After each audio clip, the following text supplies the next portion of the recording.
This is Monkey World, the largest ape and monkey rescue centre on the planet. With every animal comes a story. Some funny, some shocking.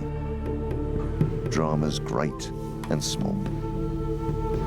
Today on Monkey Life, we find out if chimpanzee Jolene recovers from her mystery illness. And we catch up with chimp babies Ash and Rodders.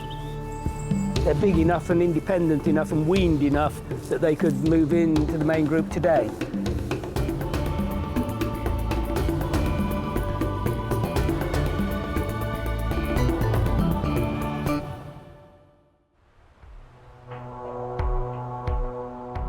Monkey World cares for 160 primates. Each one has a unique range of behaviours and characteristics. Recently, primate care staff noticed a change in 17-year-old chimpanzee Freddy. He wasn't being his usual boisterous self. You know, why is he looking sick? Why is his personality changed? Why isn't he diving into the group like he usually does? He's a pain in the neck, Freddy, right? If there's a fight, the boy's in, you know? And when you see the wild child, the reckless child, the one who always dives in where he shouldn't be, you know, when you see that dramatically change, any mom will see that and say, so something's going on here. The staff thinks there might be a problem with Freddy's bowels. It could be something as simple as piles, or something much more sinister. The team aren't taking any chances, and this morning wildlife vet John Lewis prepares for a full internal investigation. Now and again he bleeds from his rear end. And last time I was down here, we had a good look in the last part of the gut, which is as far as I can go with the instruments that I've had. And I'm not an expert in the interiors of chimps by any means at all, and we couldn't see anything at all. This time, we're bringing in a specialist, a human specialist actually, whose speciality is looking at the inside of the last part of the gut. It could be a minor ulcer in there, which is a relatively trivial affair. It might even be a cancer, a tumour. So you've got anything between those two things. To give the team more room, today's procedure will be carried out in one of the chimp pavilions, which has been sterilised. Basically, they're going to take a camera and look up inside Freddy and see if they can find something nasty. You know, we really hope not, because this is Freddy's life at stake. Freddy was rescued 12 years ago from Austria, where he was found wandering alone in a park. He was probably an unwanted pet, which meant he didn't understand chimp behaviour when he first arrived at Monkey World. But careful rehabilitation and lots of attention from the other chimps has transformed him into a popular member of the boisterous bachelor boys. Freddy is fully sedated during the investigation, in which Dr. Nick Scherer will use a flexible fibre optic camera to examine Freddy's intestines. And head towards me, long way towards me, please, at the moment. Chimp intestines are 27 foot long. Dr. Scherer will push the camera along part of the gut to look for any abnormality that might explain Freddy's symptoms. You can see the scope, it's got a variety of controls, so I can move it left, right, up and down. Yeah, it's got a little wash button, so I can sort of wash any debris off. Yeah, and hopefully, by looking through this, we'll be able to manipulate it all the way around Freddy's bowel, and hopefully see if there is any cause of his bleeding. Okay. Pretty much when a human doctor gets inside a chimp, he feels comfortable. And so, you know, the anatomy of a chimp is close. It's a little different. So John's there with his knowledge of chimp anatomy. You've got Nick Scherer there with his expert knowledge of human anatomy, and you put those people together, and you're hoping for a good outcome for Freddy, hoping that we get lucky, that all is well.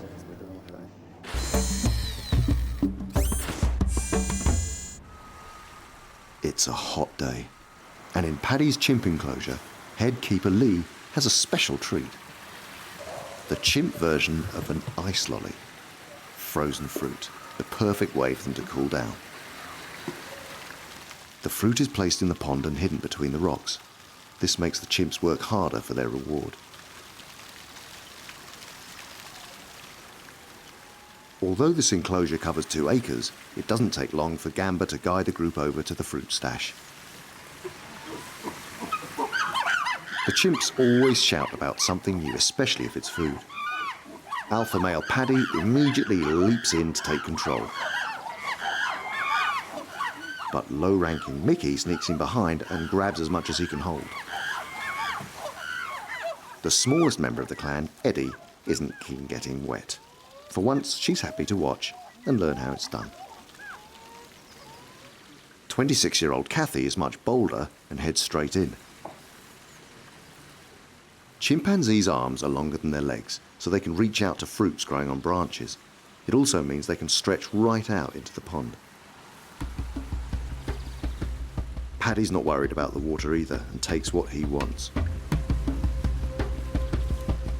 He knows he's going to be popular with anyone who doesn't want to get wet, so he's off to find himself a hiding place. High-ranking Beth has also grabbed a melon, but she hasn't got into a hiding place fast enough. And in hot pursuit are Buster, Clin, and Eddie. But Beth isn't feeling generous, and the harder they try, the more Beth ignores them. Across the enclosure, even alpha male Paddy is having problems. But luckily for him, only one chimp is brave enough to try and take some of the treat. Second in command, Jimmy. Beth's following has grown from 3 to 5, but she's a high-ranking female, so it will take more than a few eager subordinates to make her give up her prize. But persistent Eddie pushes her baby status privileges and luck to the limit, and it finally pays off. Eddie's chances of keeping the prize treat are slim with cheeky Buster around, and no sooner does she have it, it's gone.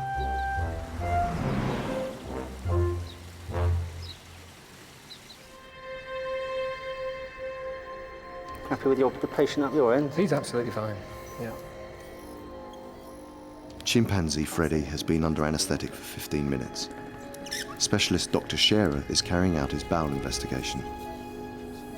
Try just a bit more suction. Right. Please. He's just let go. Yeah, keep going. That's lovely. Yeah, no, it's lovely. I can see it all whizzing up the tube. Yeah. You don't get out much. I don't get out much. Yeah. I'm afraid for anybody other than the operator, it's like watching paint dry.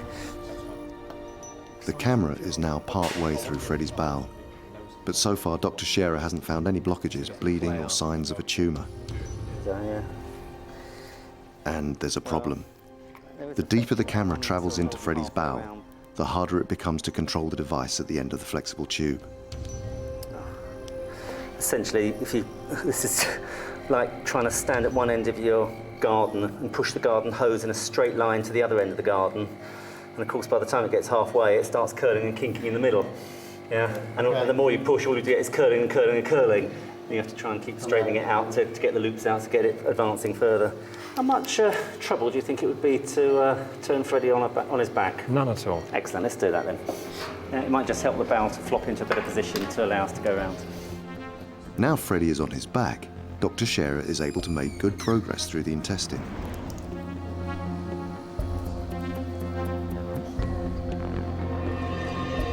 Eventually, he completes his examination, and to everyone's relief, he hasn't spotted anything sinister. We've examined the left side of Freddy's bowel completely, which is entirely normal. And indeed, if a human were complaining of bright red rectal bleeding, that would be the investigation we would choose to do. But from what you see, what do you think? What I can see is absolutely looks normal. Yeah, there's no sign of any blood coming from any higher up. We can certainly take a couple of biopsies from the bowel. It may be good news, but it doesn't explain why Freddy's bleeding. So Dr. Scherer decides to take a biopsy. A small cutting device is inserted along the tube to remove a piece of Freddy's intestine. It'll be sent off for further medical tests.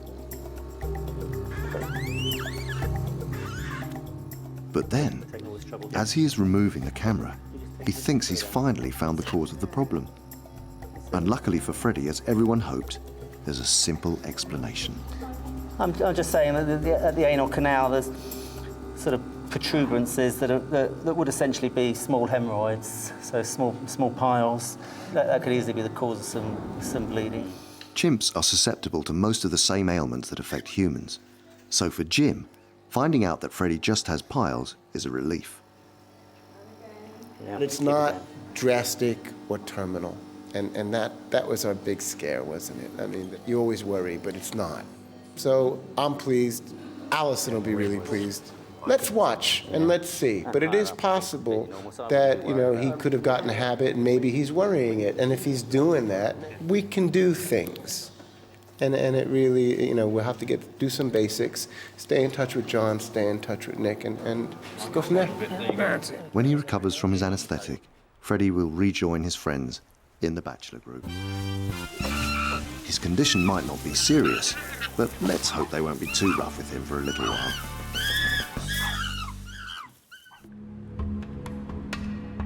At Monkey World, in Hernanya's chimpanzee group, there is sad news.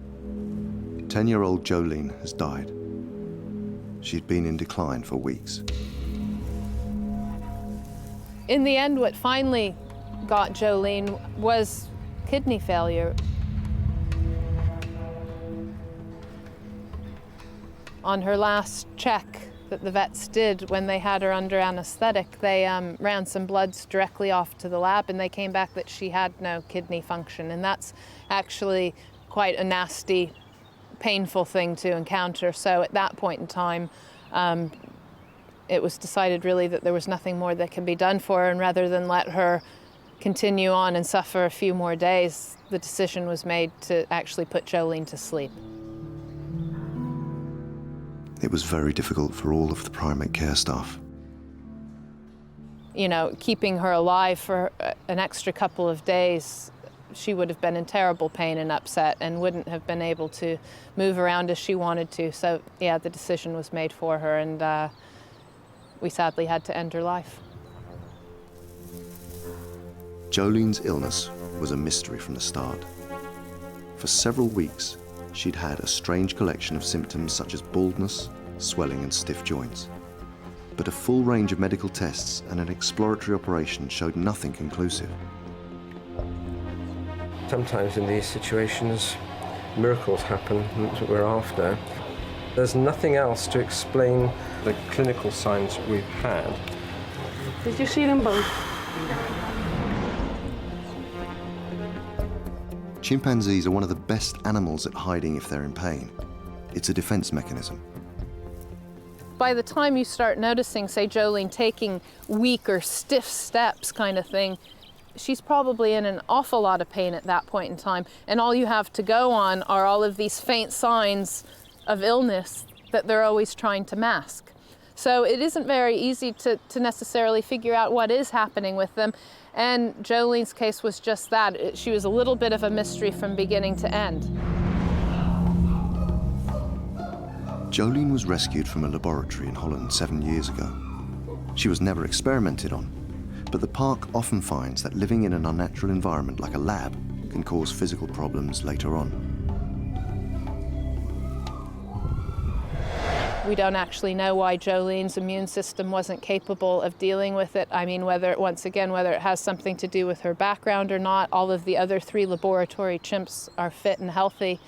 And I guess that's what we have to stick with now and try and remember, is that even when you have a tragic, just devastating death like this, that you've got everybody else who still needs you. And so you look to all of the others and you try and make sure that you do what's right for them, and that you come in the next day ready to go and ready to do the right thing for those that are left behind, because it's a new day. This afternoon, there's some long-awaited progress in the nursery chimp group. Youngsters Ben and Pip are finally playing outside. Although Ben has always been quite confident, he normally sticks by cautious Pip.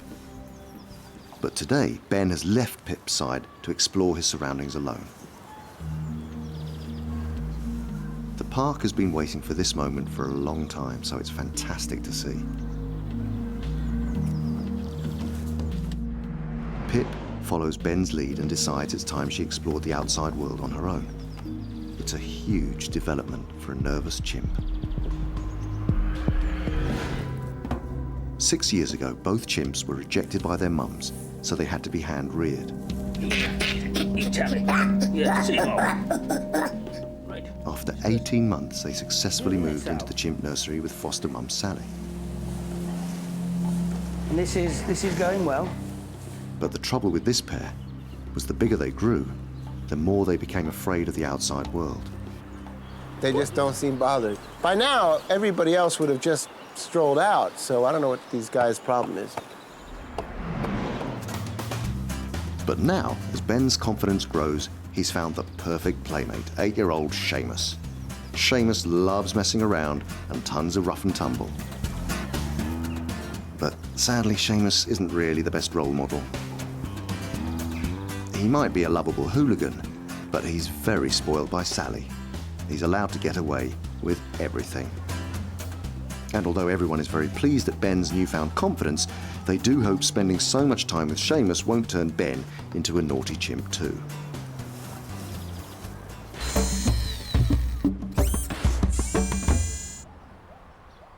In the boisterous bachelor group enclosure, there's concern for one of the park's most lovable characters, Charlie. He is 22 years old, but looks a lot older. This is because of the physical abuse he suffered as a beach photographer's prop in Spain. Charlie has always been popular with the boisterous group of 13, and alpha male Butch is often by his side keeping an eye on him. It's common to see Charlie being groomed by his fellow bachelors, and apart from his love of food, there's nothing he enjoys more. But now the park is worried that the 22-year-old is not being as well looked after. In fact, today, he's struggling to get his hands on his favourite treat. Charlie is usually first in there with a mammoth helping, but it seems that he's having trouble getting just one piece. And even newcomer Gypsy has managed to get his hands on some of the tasty corn. More worrying for Charlie is the fact that his usual protector, Butch, is being very rough with him. Luckily, high-ranking male Jester is on hand to help Charlie. Butch does have a hot temper, and it's hard to tell if Charlie was just in the way or if the alpha male specifically targeted him. It's good news that Charlie has others around who can defend him, and the usually feisty Jester is even happy to share a small piece of corn with him. But the primate care staff will have to make sure that poor Charlie doesn't get picked on too often at mealtimes.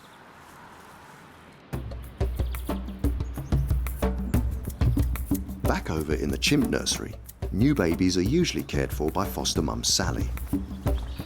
But today, animal manager Jeremy is about to introduce Ash and Rodders to the other adult female in this group, Lulu.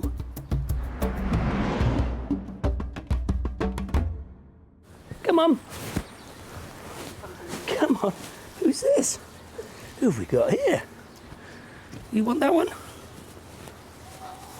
Oops, no. Sorry, that was my fault. This little male and female are the youngest chimps in the park. They haven't moved to the nursery yet. Meeting one of their potential foster mums is the first stage. Rodders and Ash are about 1.25 years now, and I want this to move quite quickly, though really it's up to them as to how quickly. This will be sort of pushed along, but you mustn't push it too fast, otherwise it'll just go backwards. And simple as that. They're big enough and independent enough and weaned enough that they could move into the main group today. But obviously it'll take it'll be a while. I don't know how long, when we're good and ready. Both Ash and Rodders were rejected by their mums. The park decided to hand rear them together so they could get used to being with other chimps from birth. It should make it much easier for them to settle into the chimp nursery. Unlike Ben and Pip, these two love playing outdoors. Every day they develop their muscles and coordination on their very own climbing frame. Whimper, whimper. Lulu was rescued from Cyprus 6 years ago when a family saved her from a circus. Her mother had bitten her right arm, it became infected and had to be amputated.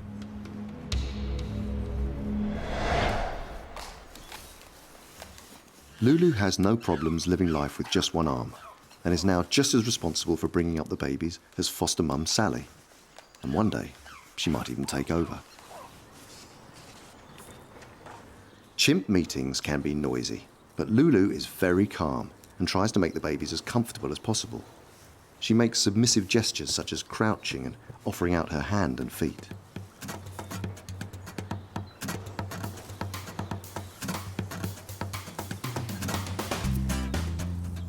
Rodders and Ash are both quite nervous of Lulu, sticking close to Jeremy.